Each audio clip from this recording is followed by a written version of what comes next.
Akong si Yahweh, ang siya lamang ninyong paglilingkuran. Kung magkagayon, pasasaganain ko kayo sa pagkain at dahaw. Yan ang tipan ng pangako ko sa bawat isa sa inyo.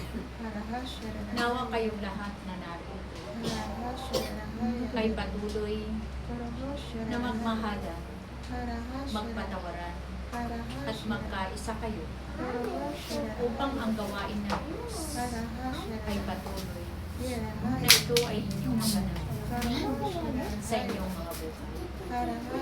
Ang mga tungkulin na iniatang sa inyo, nawa ito ay inyong ganapin sa inyong mga buhay. Mapalad kayong lahat sapagkat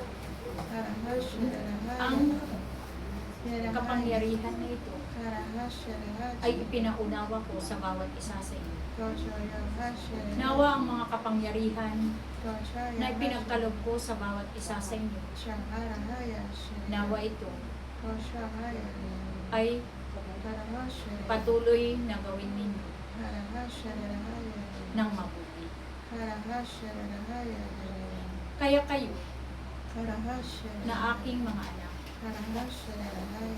na aking tinawag sa aking kawan, nawa ang bawat isa sa inyo ay patuloy na maglingkod sa akin hanggang wakas ng inyong buhay.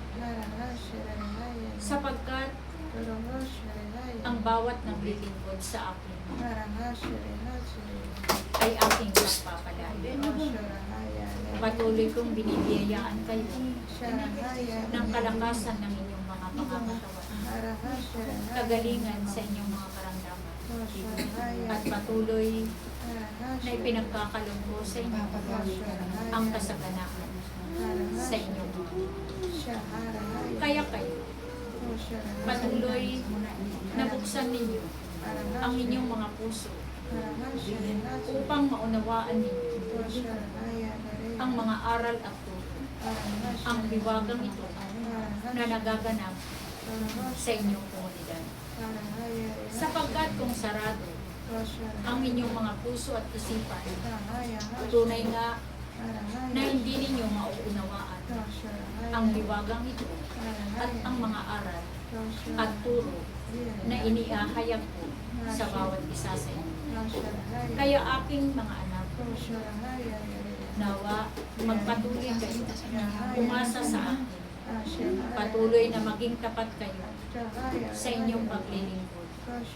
Maglingkod kayo ng may pag-ibig, kababaan ng loob, at puno kayo ng kagalakan, upang ang lahat ay patuloy na kayo'y kanyang pagpalain.